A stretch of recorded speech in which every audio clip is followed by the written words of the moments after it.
जय श्री राधे, जय श्री कृष्ण। यहाँलाई स्वागत छ मेरो युट्युब च्यानल एस्ट्रोलोजी कन्सल्टेन्ट नेपालमा। म हजुरहरूको साथमा ज्योतिषी कमल पढो उपस्थित भएको छु। आज म हजुरहरूलाई विशेष गरेर 12 राशिहरूमध्ये यदि हजुरहरू सिंह राशिमा जन्म लिनु भएको छ भने चाहिँ हजुरको स्वभाव कस्तो रहन्छ, के चिजमा रुचि रहन्छ, के गर्ने के नगर्ने भन्ने कुराहरू समग्रमा बताउने छु। यदि हाम्रो युट्युब च्यानलमा पहिलोपल्ट आउनुभएको छ भने कृपया सब्सक्राइब गर्न चाहिँ नबिर्सनुहोला। कहाँबाट हामीलाई हेरिरहनु भएको छ आफू बसिरहेको स्थान पनि कमेन्ट गर्नुहोला। यदि हजुरहरूलाई कुनै पनि ज्योतिषीय परामर्श आवश्यकता छ, चिना कुण्डली हेराउन चाहनुहुन्छ भने चाहिँ हजुरहरूले चाहिँ व्हाट्सएपमा मेसेज गर्न सक्नुहुनेछ। स्क्रिनमा रहेको नम्बरबाट हामीलाई सम्झन सक्नुहुनेछ। अब भने म हजुरहरू यदि सिंह राशिमा जन्म लिनु भएको छ भने चाहिँ कस्तो कस्तो किसिमको व्यक्तित्व हुनुहुन्छ हजुर। कहिलेकाहीँ के हुन्छ भने स्वयंलाई हामीले चाहिँ बुझ्न सकिँदैन, हामीभित्रको कलालाई बुझ्न सकिँदैन, हामीभित्र खुबी के छ भन्ने कुराहरू चाहिँ हामीलाई स्वयंलाई थाहा हुँदैन। त्यसले गर्दा कस्तो चिजमा चाहिँ हामी अगाडि बढ्नुपर्ने हुन्छ, के गर्नुपर्छ के गर्नु हुँदैन भन्ने कुराहरू चाहिँ विस्तृत रूपमा हजुरहरूलाई बताउने छु।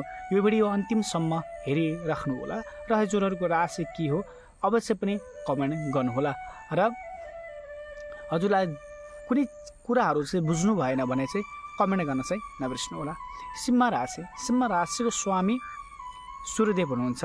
हजुरको इष्ट देवता भनेर चाहिँ हजुरले राम भगवानलाई मान्न सक्नुहुनेछ या चाहिँ स्वयं सूर्यनारायणलाई पनि मान्न सक्नुहुनेछ। आफ्नो इष्टदेवलाई चाहिँ प्रबल बनाउनु पर्ने हुन्छ। अब भने सिंह राशिका व्यक्तित्वहरू कस्तो खालका चाहिँ हुन्छन्। राशिहरूमा सिंह राशि एकदम कडा राशि, निडर राशि, एउटा लिडरसिप क्वालिटी भएको राशि चाहिँ मानिन्छ। जस्तै यदि हजुर सिंह राशि हुनुहुन्छ भने चाहिँ हजुरमा एक लिडरसिप क्वालिटी, अरूलाई सबैलाई कन्ट्रोल गरेर चाहिँ आफू अगाडि बढ्न सक्ने क्षमता भएको चाहिँ व्यक्तित्वमा गरिनुहुन्छ। सिंह राशि झट्टपट्ट कसैसँग नडराउने, आफू नै स्पष्ट वक्ता। जस्तै हजुरभित्र कसैले केही कुरा गर्नु छ भने चाहिँ हजुरले अगाडि नै कुरा राख्दिने पुरै त्यस्तो खालको चाहिँ व्यक्तित्वमा गरिनुहुन्छ। र साथै सिंह राशि भनेको एउटा चाहिँ ज्ञानको भवसागर लिएर जस्तो एउटा खुबी के हुन्छ भने प्रशस्त रूपमा यस्तो व्यक्तिमा ज्ञान हुन्छ, नलेज हुन्छ, अरूलाई दिने तरिकाहरू चाहिँ छुट्टै तरिकाको हुन्छ। तर चाहिँ कोही बेला के हुन्छ भने यसको उपयोग चाहिँ ठाउँमा हुँदैन। यदि हजुर सिंह राशि हुनुहुन्छ भने चाहिँ हजुरसँग भरपुर मात्रामा ज्ञान छ, नलेज छ, तर पनि त्यसको उपयोग गर्न सकिराख्नु भएको चाहिँ हुनुहुन्न। र साथै यस्तो व्यक्तिमा अलिकति इगोपन चाहिँ बढी हुन्छ।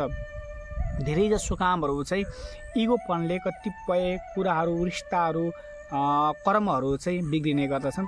फेरि यस्तो यी व्यक्तिहरूमा इगोपन चाहिँ अत्याधिक रूपमा चाहिँ पाइने गर्दछ।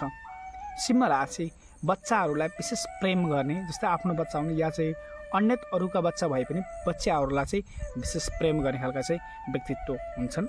र सिंह राशिमा विशेष गुण पाइने भनेको चाहिँ स्वयं एउटा राजनीतिक क्षेत्रमा विशेष राम्रो हुन्छ। सरकारी क्वालिटी, सरकारी जागिरको लागि चाहिँ विशेष सिंह राशिहरू जति पनि जन्म लिनुभएको छ उहाँहरूको लागि चाहिँ राम्रो हुन्छ।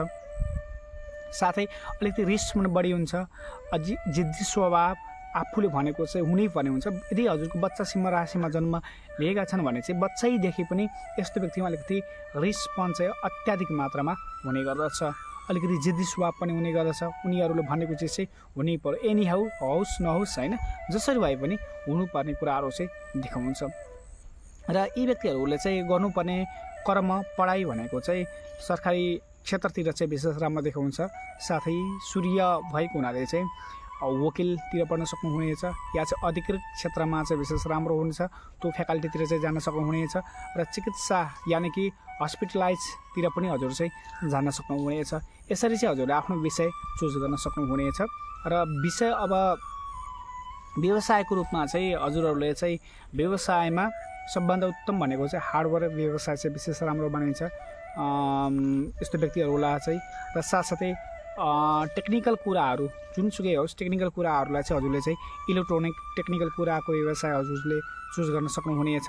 सूर्य भएको हुनाले चाहिँ हजुरले कृषि क्षेत्रमा पनि अगाडि बढ्न सक्नुहुनेछ। एग्रिकल्चरतिर पढेर एग्रिकल्चरतिर पनि हजुरले कृषि क्षेत्रलाई पनि हजुरले चाहिँ आफूले जीवनमा चाहिँ कृषि पेसातिर पनि जान सक्नुहुनेछ। यस्ता छन् सिंह राशि हुने व्यक्तिहरूको लागि।